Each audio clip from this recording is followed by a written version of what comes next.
एक काम करो, नहीं बोले आप जो लाइन में लगा के घर पे जैसा इंस्पेक्शन कर रहे हो ऐसा इंस्पेक्शन करते हुए जीएसएमसी के वर्करों को बढ़ा के एक जन आके इंक्वायरी करके कभी का बोले 2 टीम को भेजना, ये बड़े ने नहीं जैसा करे इनको जमा नहीं कुंटा भेज देता हूँ दूसरे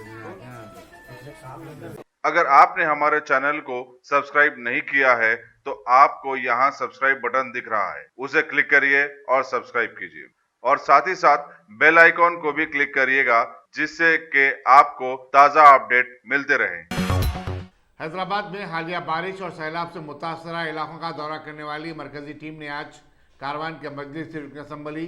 कौसर मोहिउद्दीन की हमरा, नदीम कॉलोनी, बालडी नगर, विरासत नगर वगैरह का दौरा करते हुए घरों को हुए नुकसान का जायजा लिया। इस दौरे में जोनल कमिश्नर परवीनिया,